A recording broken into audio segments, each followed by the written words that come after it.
I would like to thank everyone for attending, everyone for practicing with and making this Sangha a community, a spiritual community whose goal or object is to see the truth yourself, not particularly believe anything or disbelieve anything or ignore anything, but see it yourself. I will help you do that. I'm committed to it. Thank you also for helping us financially in the past.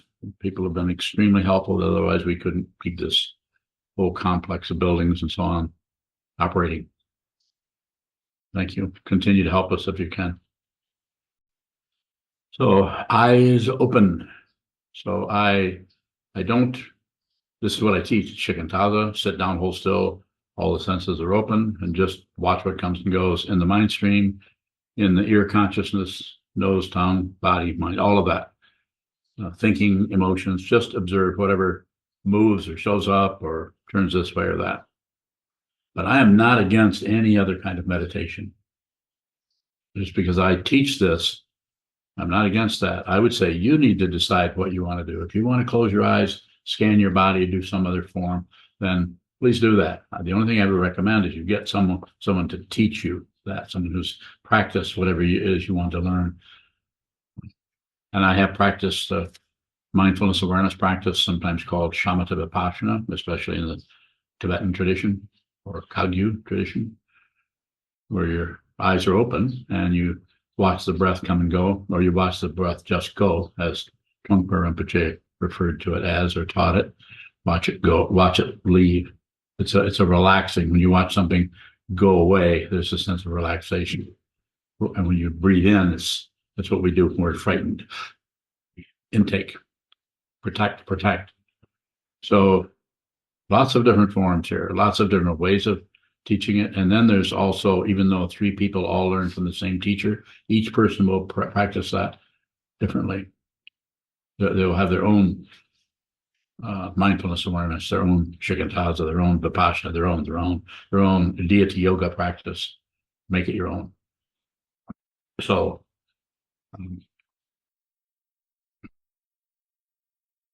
but I wanted to talk a little bit about why I teach eyes open. It's from doing this for a long time and practicing most of the time in a completely other way.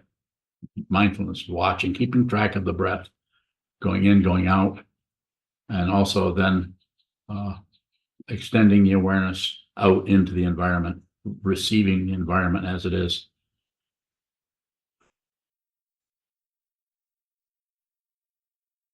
So as I said previously, I'm all for that, but make sure you have someone you can talk to about that who has practiced in that way a lot. I suppose you could just do this on your own, read a book on meditation. There's a good one by Bradford Smith, written back in the 1960s. The first book I read on meditation had the title Meditation, and it was by Bradford Smith. I don't recommend it.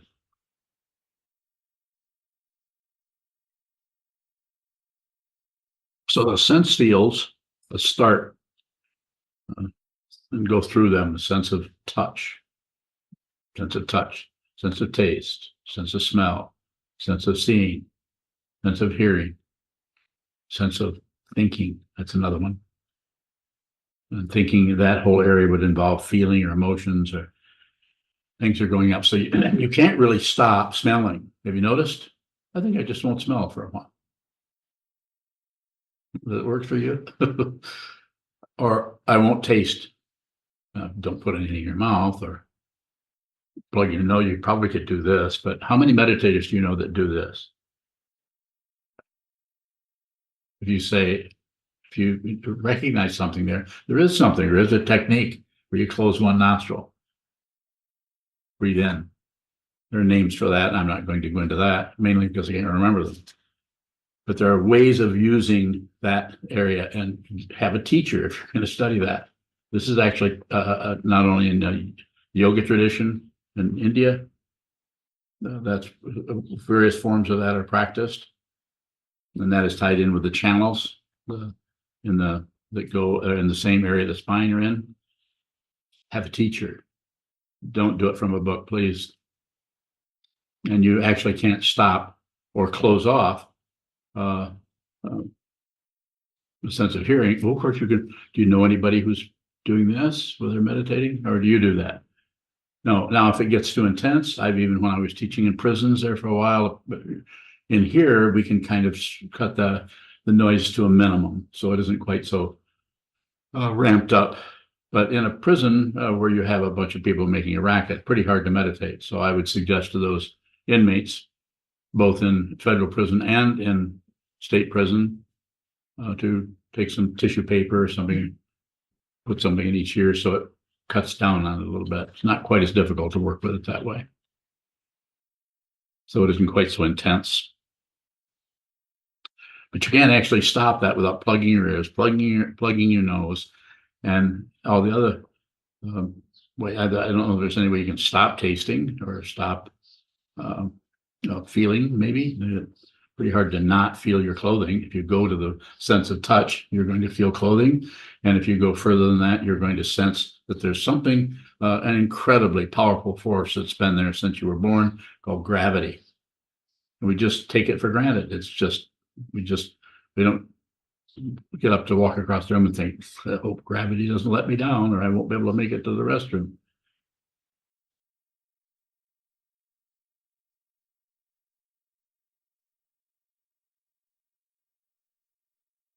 So what am I getting at here? I'll tell you what I'm getting at. I'm saying this is the only one you can actually just close. You can close it off. And it also is the consciousness which has the most powerful, convincing experience in that sense field of separation. If you close your eyes, then everything becomes very, very intimate. Sense of smell, sense of taste, sense of touch, sense of hearing. All of those are very, very intimate. Maybe the sense of hearing for someone who doesn't have a visual consciousness, which we actually have one of our community members who isn't able to see. So maybe a different kind of experience, but that is not voluntary on his part.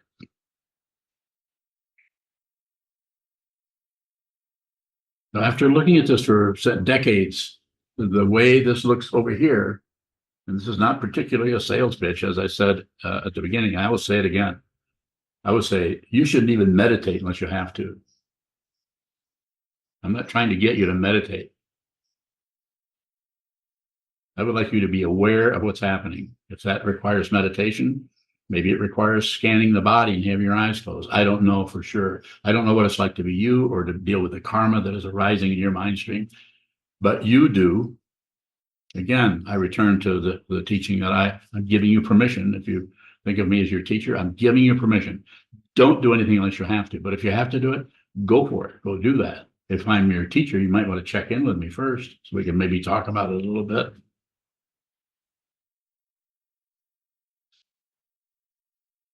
So you can't close off you can't stop thinking, you can't stop smelling, tasting, touching, hearing, any of those. Feeling, you can't stop it, but you can stop seeing. So what happens? As soon as you stop seeing, because consciousness is not separate, there's not the hearing consciousness and the sense of touch are not two different things. They just look like it.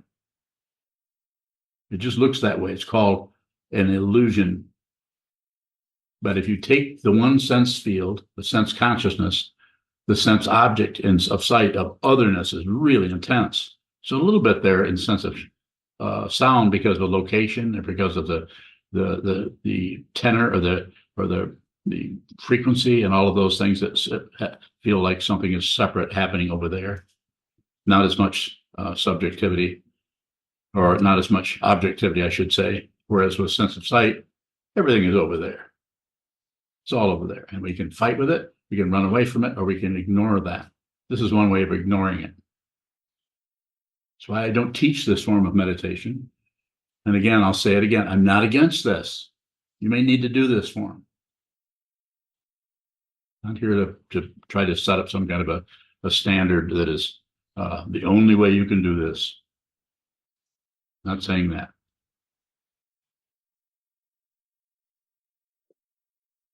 And I also say don't maintain anything. That means if your eyes closed, let them close, and then return to opening them. Always return to it.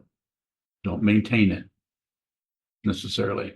And be aware that you're falling asleep. Don't come up with some kind of technique where you're never going to fall asleep. Artificial. People, when they're tired, fall asleep. And you should do that, except for being, you shouldn't fall asleep. Well, go ahead.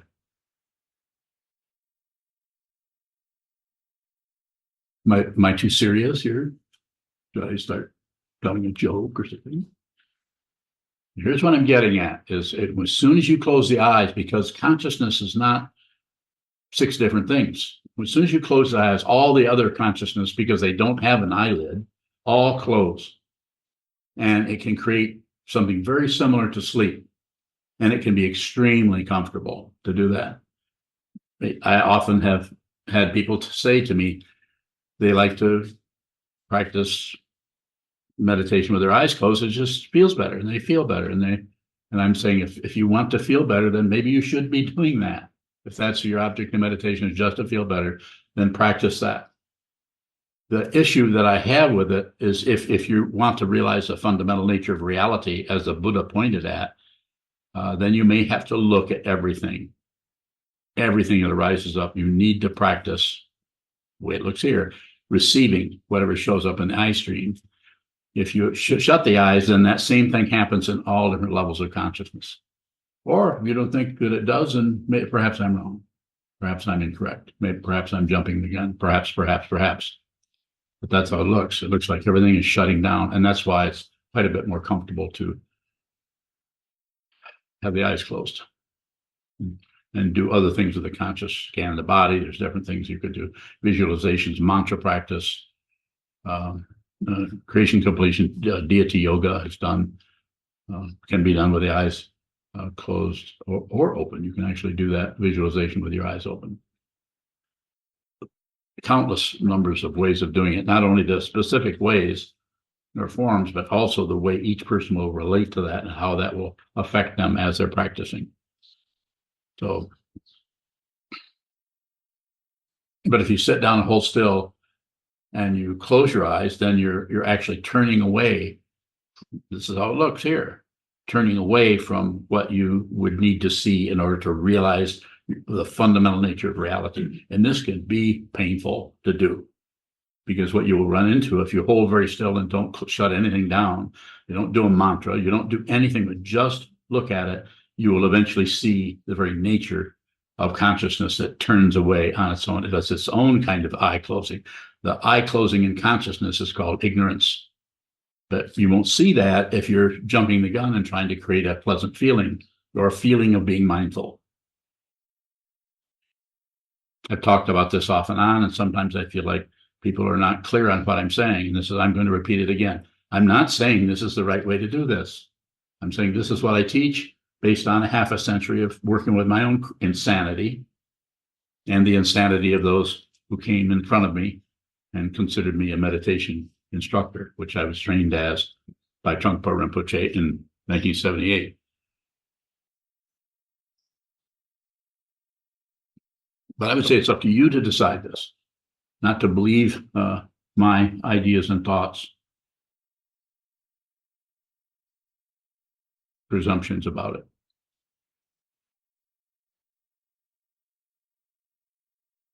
But you could contemplate that when just the one of the 6 sense fields, the one you can actually stop is this one.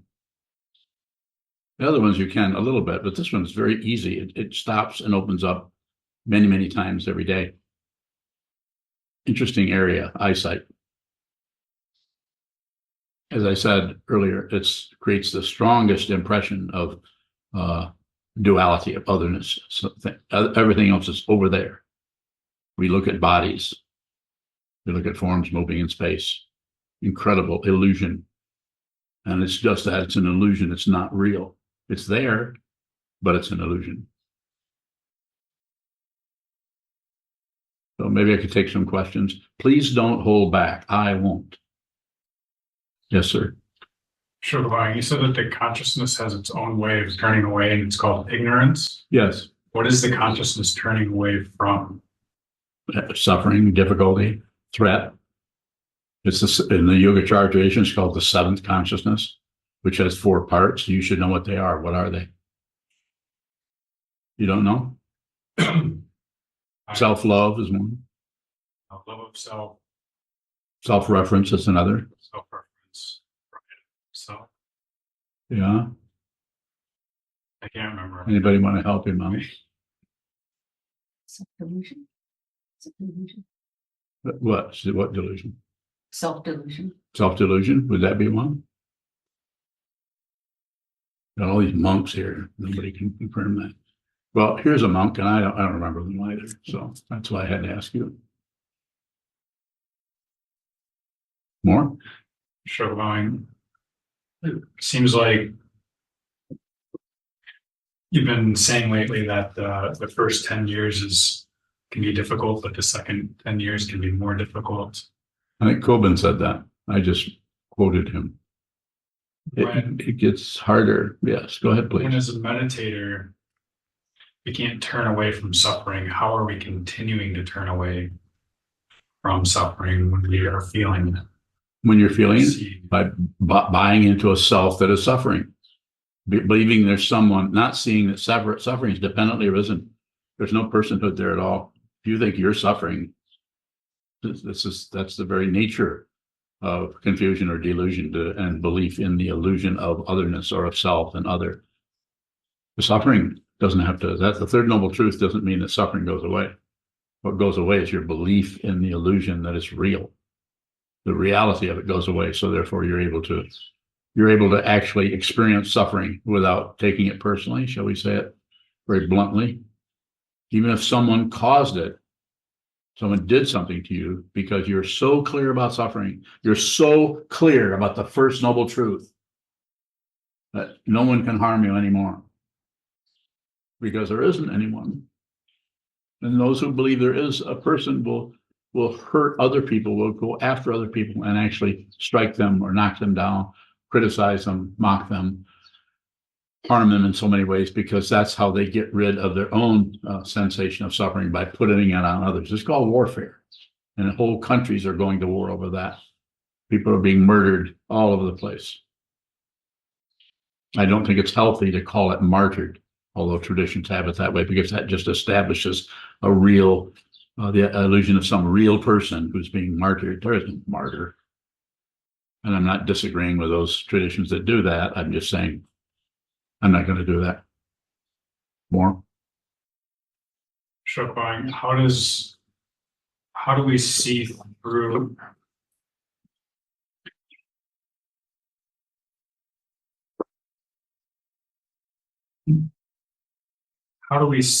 the self or the nature of self-centeredness by looking at suffering?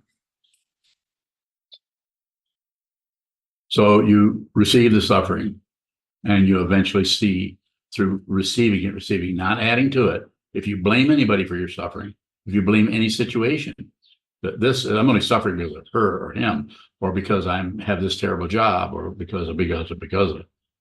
If you do anything with it other than just receive the cold, hard edge of suffering itself, just the feeling, just receive the feeling, and that way you get close to the nature of what is happening there, which is what? It is dependently arisen, and the consciousness that is arising, that is receiving the suffering, does not belong to a person. Consciousness doesn't belong to anyone. There are no boundaries there to the mind. The walls of the mind have collapsed, but they won't collapse unless you continue to look right at and receive the suffering, receive the difficulty, receive the conflict, receive the emotion. Receive the anger, receive the jealousy without any comment. The minute you say, yeah, but, or the minute you say, there I go again, or you take any position on it at all, even if it's valid, even if that person did do something to you that is harmful, what you're totally missing is how much they're suffering, because you're so self-centered in yourself. You're so intent about how you feel. As I've said, if you realize what this is, you won't care how you feel. I'm not saying you won't still have feelings. They could be even more intense. This is the nature of compassion. Receive this. You can do this. Receive the suffering of the world in your own mind as your own mind. And what? As the world. You can do this. You will not become a saint. People will not admire you and drop to your feet. And if they do, receive that. Don't reject anything. You might say, it might come up in your mind, well, shouldn't you reject if somebody's doing this or this or this, or you have a list of things that you should probably reject. Ask me about that. I'd be happy to respond. Don't ask me something. Yes. Beyond bowing, how are the projections of the mind and just everything being a projection of the mind is what I've heard. How are the projections of the mind not personal? They are personal. It's just that you, at the same time, you see that they're personal, you feel that they're personal, and at the same time, you realize there isn't anyone there, that the feeling of personhood is an illusion. This body that you're, the consciousness is showing up in over here, this is unreal. I'm not saying you don't feel this, but the feeling itself is an illusion. And it's perpetuated by nerve endings and incredible relative and temporary stability of everything. This is very, very temporary. So it has a reality. We call it relative truth. What is relative truth? It's Samvriti Satya. It's partial truth. Paramartha Satya is the other fancy Sanskrit word. It's been around for centuries. This teaching is ultimate truth. Ultimate truth. You can't see it. You can't find it. You can't smell it. You can't taste it. You can't hear it. You can't feel it. But you're not separate from it. More. Beyond bowing. I think you might have just said this. But what are the projections of the mind personal to? To the illusion of being a person who has been hurt by somebody or affected by somebody, or Sokuzan who has been whatever, something has been done to me and then I get irritated by it. It's not real. So the interesting thing about it, you don't have to stop being irritated by things. That's the thing that the ego tries to do. Try not let it bother me. Don't take it personal. This is all the conventional ways of doing it, which is about getting a what? Healthy ego. Don't take it personal. You know, she's able to deal with so much. She just doesn't take anything personally. Or he is just so good at getting along with everyone but that person could still be completely full of themselves, and it could be pride that causes them or helps them appear like someone who's doesn't really bothered by anything. If they get around me, they'll get this in the ribs. If they're a student of mine, if they're not a student, total respect for that confusion. There's no permission to go in there. But you get close to me, not just you, but anybody. It may not happen right away, but as your teacher, I will eventually point out your pride to you if you're covering it up. Sound like a threat? No. Good. More? No, sir. Thank you, Madame. Yes. I just want to clarify. Did you say to Bjorn that we have personal feelings, but no personhood? Yes. Person is just, if I go like this, you feel that? Only vicariously by looking at it. Well, you might look at it just like if I'm 10 years old and I'm going on a skateboard down the sidewalk, is my favorite example, and that's a skateboard hits a crack on the sidewalk and I go spilling over and I'm wearing shorts. You see my knees hit the pavement like that. Pretty hard to just say, well, I'm glad that's not me. You probably will resonate with that in an intense kind of emotional way or a feeling way. If you don't, there's probably some sociopathic things going on with you, to use that technical Western concept. So how is that not personhood? How is what, not personhood? We have a personal feeling like the kid on the skateboard. Because it's just consciousness. There's no person there. You've seen through. You've seen that there's no solid being. There's no solid identity here anymore. There's still a body. There's still movement. But the consciousness is here. If one sees this, is liberated. So you're not attached. You feel everything and you're not attached, nor are you detached, nor do you ignore passion, aggression, and ignorance again. There's no reference point. And if a reference point comes up, you just look at it because you know that it's unreal. That doesn't mean that you don't have the reference point of walking out the door and seeing there's a package in the way there and you have to walk around it, or maybe you'd set it up on the steps. So you're not blind. It isn't like you're completely oblivious to everything because you're so crazy enlightened. No, you might be more precise and accurate about your physical environment because you're not taking anything personally. Even though the personhood is still there, it's seen to be unreal. More about it if you have it. Good area to ask questions in. When you mind, just it's trying to distinguish the personhood and personal. So in that example of the kid on the skateboard, Here's personal, and then personhood is I am Sokuzan. I am the one who's feeling this. Feeling is feeling this. There's no person here feeling that. It's very, very liberating to not take anything personally. At the same time, you might take offense or might take pride in. All that continues to run, except you know it's unreal. You know, it has no substantiality to it other than what is given to it by relative truth. Because you have made a transition. The classical way of talking about this is the Alaya Vijnana is the basis of the eighth consciousness. There's been a turning around at the basis of consciousness. And is there a turning around? Probably not. But it's a way of talking about consciousness where it no longer is gathering any credentials or any proof for anything. It's just present. To one who sees this, the past and the future have a relative dynamic going on that you need to relate to. But the reality is there's just this.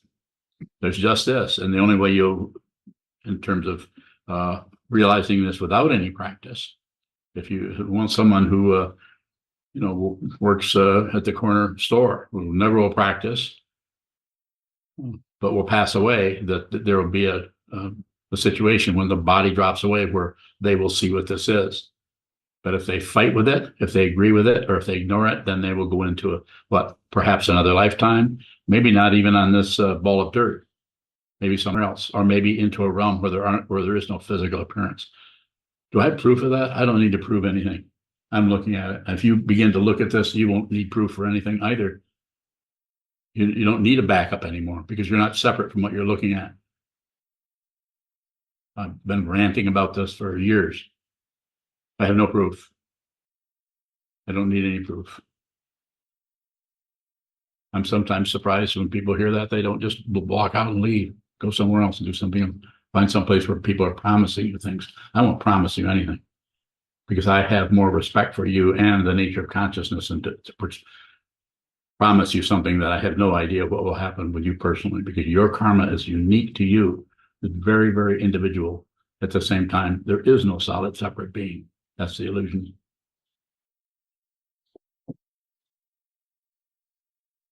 So are you equating personhood with ego? Yes.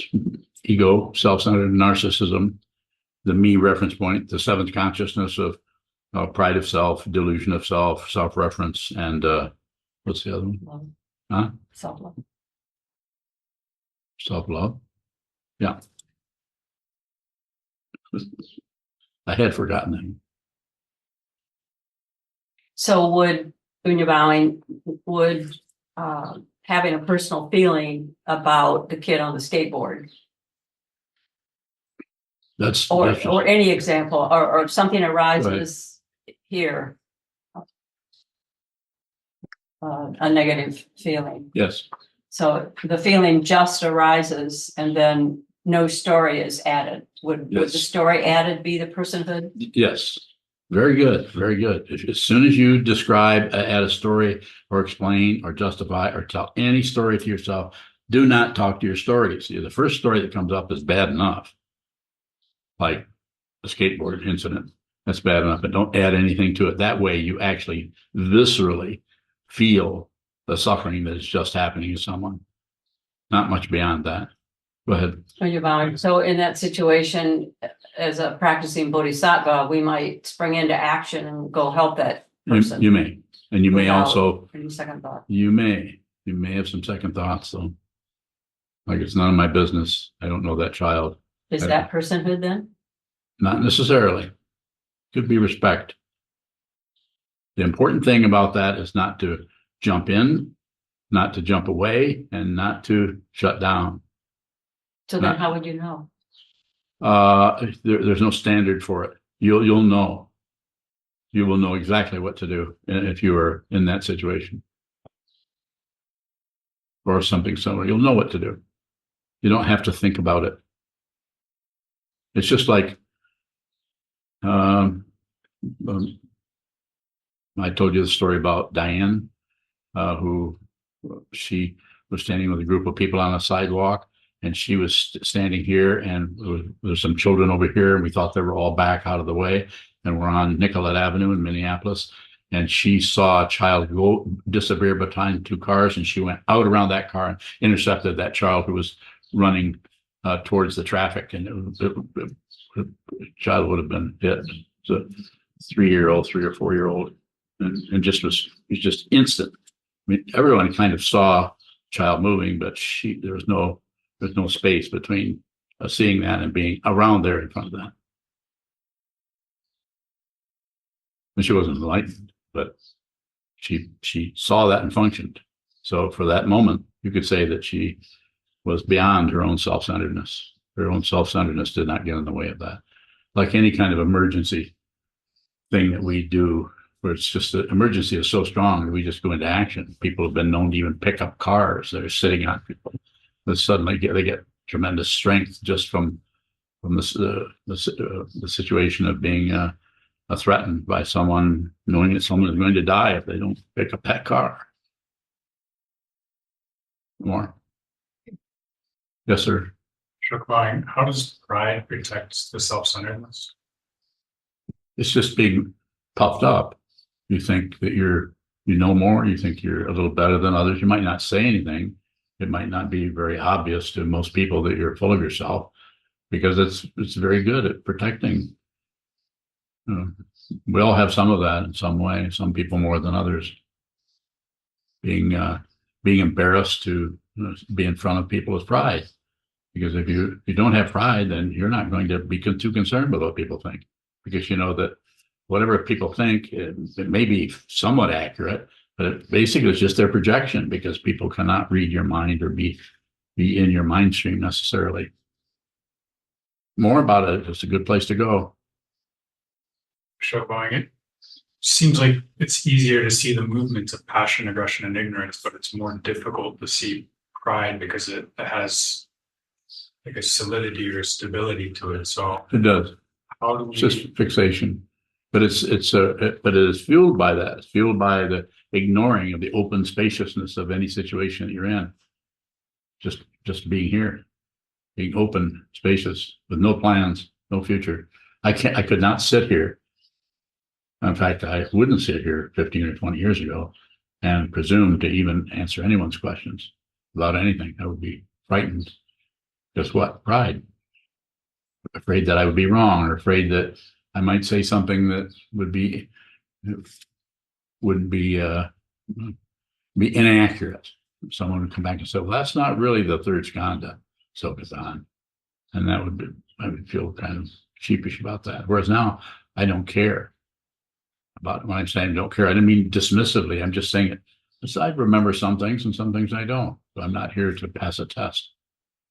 Whereas years ago, I was very much about making sure no one thought ill of me or disliked me or something like that. And you don't care for that kind of thing either, do you? Actually, Hmm? the last What? 5 seconds of what you said. What'd you say? I missed what you said for about the last Yeah. 5 seconds. Well, that was handy, wasn't it? I just asked you a question and I ignored what you're saying. But we all do that all the time. Have you noticed how much that, I mean, even if you're one of these, there might be 2 or 3 enlightened people in here, even you guys who are enlightened, you'll be listening, you'll ask somebody a question, and then they'll respond. And all the time that they're responding, you're thinking about something else. But you're too proud to come back and say, I just ignored everything you said. Could you repeat that? Or you might, but you might do that because it's a kind of pride that where you're so proud of how self, I was going to say effacing, you're so humble that you're proud of your humility. So you don't mind being a fool in front of others because, it's a very subtle kind of credential. That way people might start saying, it just seems to really be really humble. You working on that? Other question. Sokuzan. Just in the way that you're describing the elaborations of pride as they Yes. show up in an individual being, how are we able to see that when it doesn't move in the way that something like passion does or something like aggression does?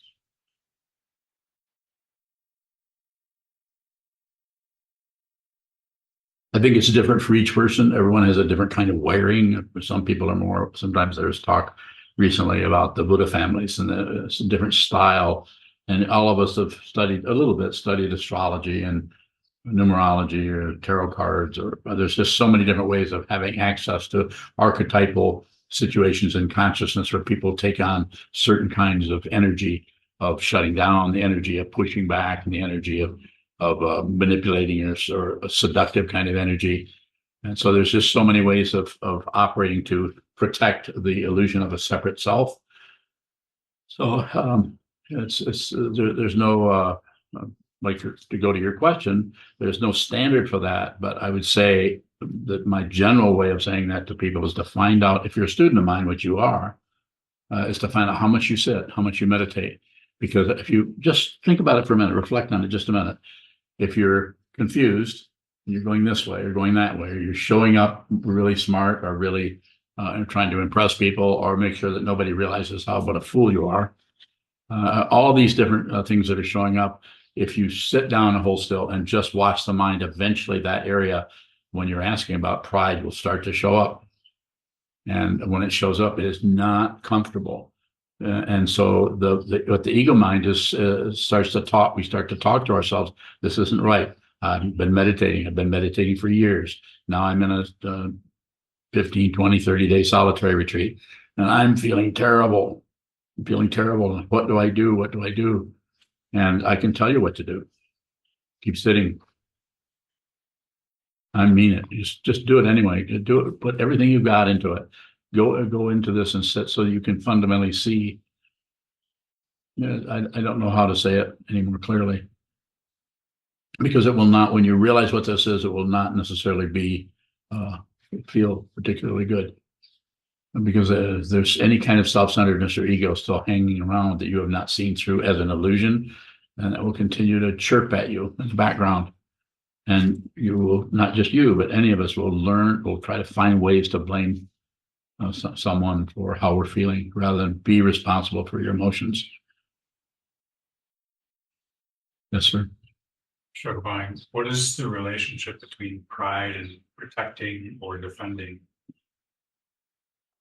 Mm-hmm. Well, it's a very subtle area.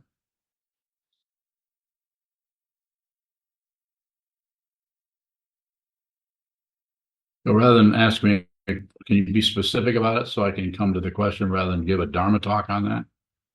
Sokuzan, it seems like the pride is invisible, but the defensiveness or the protection that arises, yes, is there anytime.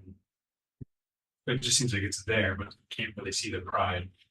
I'm wondering what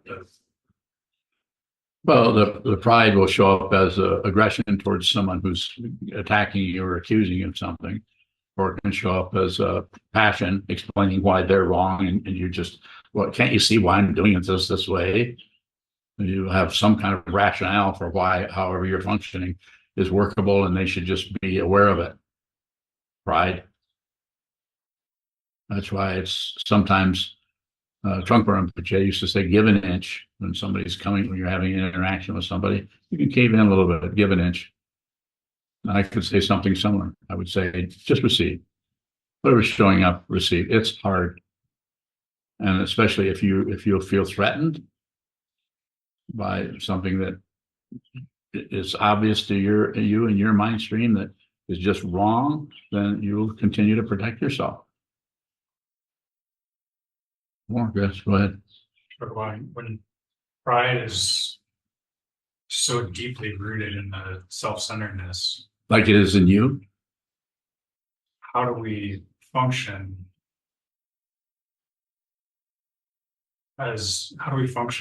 when it just do anything about it? So are you saying you can see it? You're asking No. the question, so there's something happening there. Shogabang, it just seems like pride is at this point, or maybe forever, it's inevitable that it's going to. It's not inevitable. You don't have to get rid of it. You just have to see it. If you see it, then it will stop functioning by creating obstructions in your consciousness. So someone who really sees the negativity in the mind stream and has seen through the solidity of a self and the solidity of other may still have very, very negative feelings coming and going in the consciousness. Consciousness doesn't belong to anyone, but it's kind of on loan to you as in this incarnation to some extent, but it's not on loan to a person. It's just showing up in this body mind of yours, body mind over here, the body minds here. So it gives the incredibly powerful illusion that we're separate beings.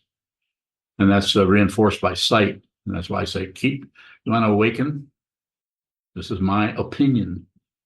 If you want to awaken, try to do it with your eyes open, because you can't awaken with your eyes closed. Because you might as well be asleep, or you might as well already be in the intermediate state. In other words, between lives. Keep them open. See what this is. It's the hardest form of meditation to practice. And it's not rewarding. I have one more question that I know of. What is pride when it is no longer obstructed? Just liberated.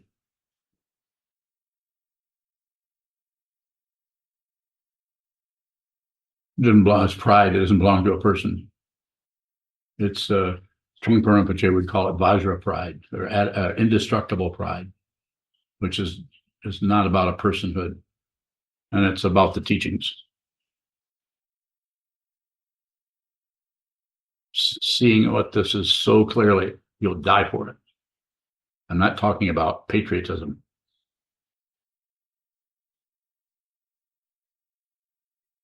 And why would you die for it? Because you see that life and death are not two separate things.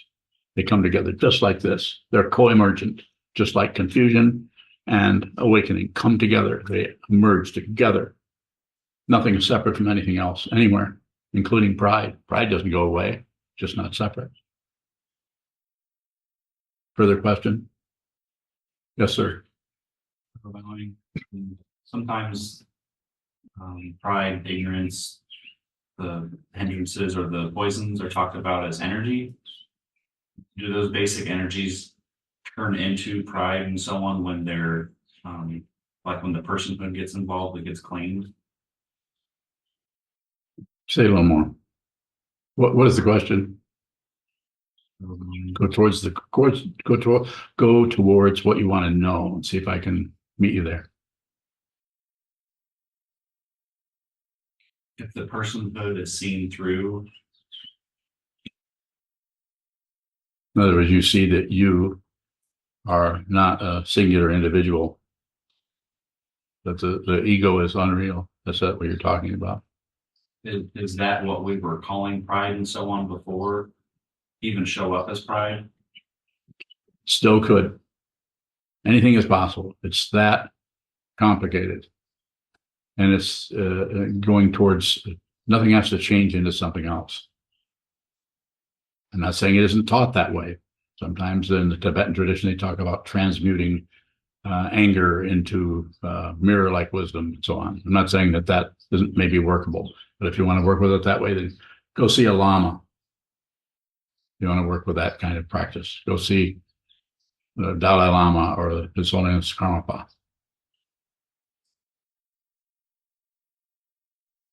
Bowing. With that word transmute, looking at it like the other way, when we feel like we're someone who is prideful, are we doing a kind of transmutation by, are we turning something into pride that doesn't necessarily have to show up that way? It's possible if I follow what you're saying. Yes, that's why I say don't do anything. Don't meddle with anything. Stop it. Stop trying to fix anything. Nothing is broken. It's about realizing what this is. You actually realize, you can realize who you are fundamentally. You can realize that. And without getting rid of anything, without improving, without getting rid of your nasty temper, your irritability, you don't have to get rid of anything. The realization transcends everything and includes everything.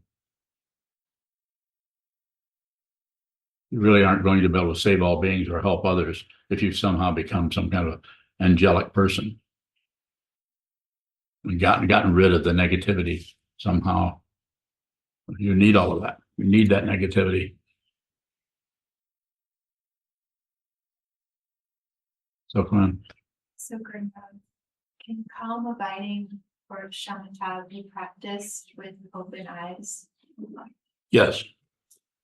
The way I learned it and taught it for many years, shamatha vipassana, or mindfulness awareness, mindfulness form that's taught, is eyes open and holding still and sitting this way and following the breath. Generally, the traditional way, the way His Holiness the 17th teaches it, is count the breaths 1 to 10. This is the way he starts people: count the breaths 1 to 10, and count them out breath and in breath. So it's a very, very tight practice. You say to yourself as you're sitting, when the breath goes out, you say 1. When it comes back in, you say 1 again. When it goes out again, you say 2. When it comes back in, you say 2 again. Do that up to 10, then return to the 1. And if you lose your way, just return to 1. Extremely tight. It is called resting in tranquility, or calm abiding. And then eventually you would transition into vipassana or panoramic awareness. And that has some instructions too, but they're different than the shamatha. Go ahead. So, Greenbaum, how is abiding different with eyes open than with eyes closed? Yeah. So with eyes open, because the eyes are open, all the other aspects of and forms of consciousness also have an open quality to them. If you close these eyes, then all the other consciousnesses tend to change their dynamic of receiving. So you've taken the one that is saying everything is over there. You can't look out here and see yourself, and if you do, maybe you're done for. If you really realize that everywhere you look, you see yourself, smell yourself, taste yourself, hear yourself, feel yourself. Go ahead, please. Good questions. So, Greenbaum, what is abiding in shikantaza? Just watching what moves. You may have a good day, you may have a bad day, you may have a neutral day. Sit down, hold still, without being rigid. Return to the stillness rather than maintain the stillness. So maintain it for a while without being too intense. And then if you see yourself slipping this way or that way, then just return to the stillness. And sit in a symmetrical posture, return to the symmetry that tends to collapse. So you go to sleep, just return. But don't maintain. Eventually it will stabilize, but you won't be doing it from maintaining. It's much different than training the mind to live up to a form. It's more like you are the form. The consciousness doesn't separate into living up to some kind of a form, like in grade school. This is why I'm unhappy with our current education system. It does not respect the nature of each student. tries to mold them. Go ahead. So for abiding, so calm abiding, you could say is still abiding in stillness in Shikantaza. Yes.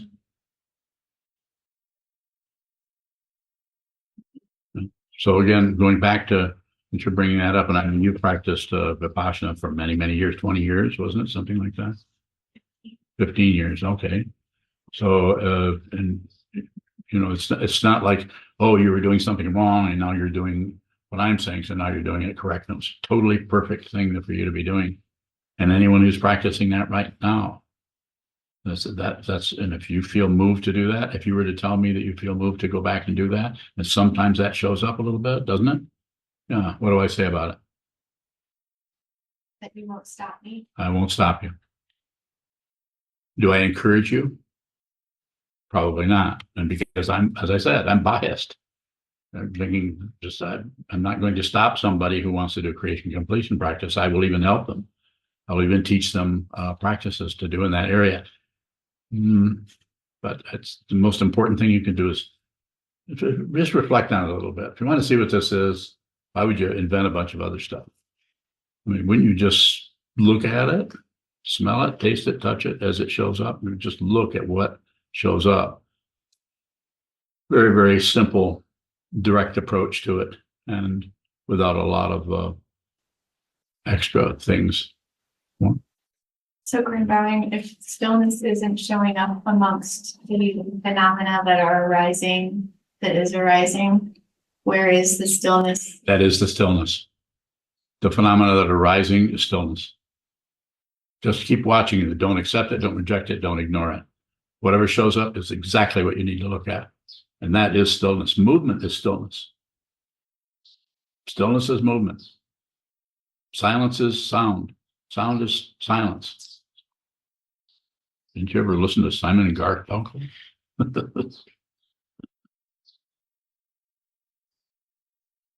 What we're approaching here as meditators is the fundamental nature of the illusion of duality, of that we're here and everything else is there. This is coming apart. Consciousness can't come to an end because it never has appeared.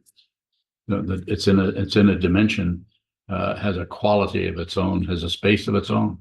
So the bodies come and go. The consciousness is just completely, fundamentally adamantine, indestructible. That's where the Vajrayana comes from. Those teachings come from, seeing indestructible space. More? Future bowing. Why is it harder for me to sit when I'm by myself? Only?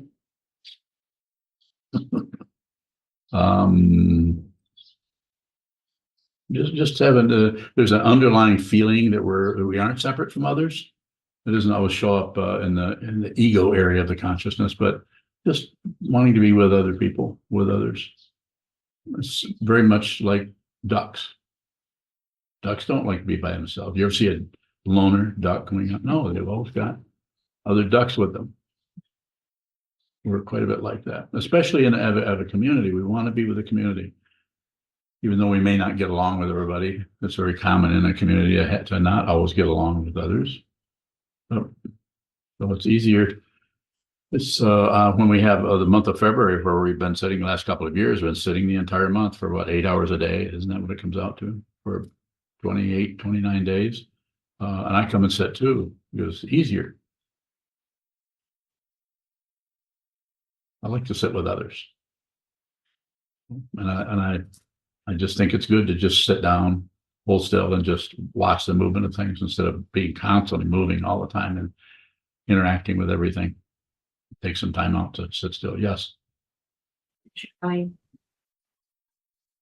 Do I lack some sort of discipline if I'm more restless when I'm by myself? Doesn't matter. It's always about awareness, never about what's happening in the awareness. It's about the awareness itself. It's just like it's always about the sky. It doesn't make any difference what the clouds look like, how big they are, if they're cumulus or if they're stratus, isn't that another kind of cloud? I think there's 15 or 20 different names for clouds. Who names clouds? Why would anybody name a cloud? That is a pumpkin head cloud. I mean, orange clouds, what are you going to say? Nothing to correct. Whatever rises in the conscious, just let it be there. Appreciate that you're even a living being. You can even have something like those feelings that come up. Just allow those to come up. This is the very nature of compassion, is to make friends with yourself. So whatever shows up is exactly what needs to be there. There's nothing to fix anywhere. You can do that. Just don't stop. You've been working on this for years. Takes a long time. More? Thank you. Thank you. Senshu bowing. When you were responding to Sokuzan, you mentioned realizing that we are seeing ourselves, or tasting ourselves, or smelling ourselves. Yes. Is that perception only? If nothing is added, if you just see, just smell, just taste, just like with the five skandhas, form, feeling, perception, concept, and consciousness. Well, the last one is the six sense seals and our objects. But the first four, those also need to be self-existing, not hooked together. There's a form, there's just a form. They're just here. When I say you, I'm just saying the consciousness that seems to align itself with this human form. You need to have some consciousness, otherwise you can't digest your food. You can't work with your body temperature, your innate intelligence of consciousness that is operating in so many different ways to do all kinds of things, get rid of poisons, have the bowels and the kidneys working properly, just all the plumbing that's going on here. You have no say-so about that. And even a nephrologist, they're pretty puzzled by it too, let alone all the other specialists that can't actually go in and just, well, cancer shouldn't be there, let's just take it out. It doesn't always work. We go in because we don't really understand, even though it's a physical situation, we don't understand fundamentally what cancer is. Do we? Notice that high-pitched voice. Do we? It's like high-pitched voice. Do you understand? Where's your dog? I knew you were going to say that. Speaking Mandarin. More? Sir. Sokuzan, when you say that you're biased and you recommend or teach Shikantaza, Yes. you also say that mindfulness practice is totally appropriate. Yes. What do you, if you're emphasizing Shikantaza, what is it that you see that mindfulness supports when you instruct? But I'm saying you're going to need a teacher. And if you're a student of mine and anyone in here is, at least for the time being, you might leave tomorrow, I don't know. But if you're a student of mine, then you can practice Shikantaza, and then I can help you with that, because you're going to run into all kinds of crap. And each person will be different. There's no standard. But if I have any kind of standard going on, I'm not going to be able to meet you where you're at, because I'm going to be a conventional teacher who will try to get you to live up to things. And I don't care if you live up to anything. I just want you to see your true nature before you pass. That's something that it could show up in so many different ways. There's no one right way for this to show up. But if you say to me, has someone recently said, I see things differently, and they would not stop doing it for 2 years. You all know who that is. I'm not going to mention their name, of someone that I love very much, care about, but they just couldn't continue to do this with this teacher. So they had to go another direction. And I helped them leave. I gave them permission, more or less, to go and do something else. And so it isn't like they did anything wrong. I don't even have any explanation for it, other than they couldn't do this anymore.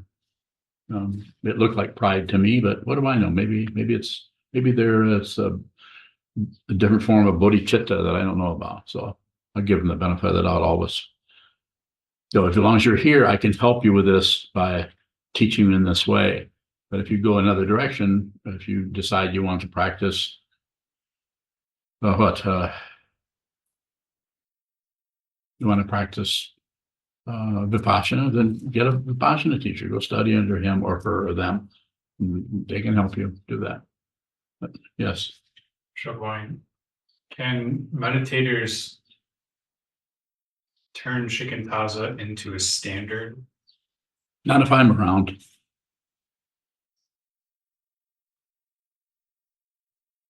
I mean that.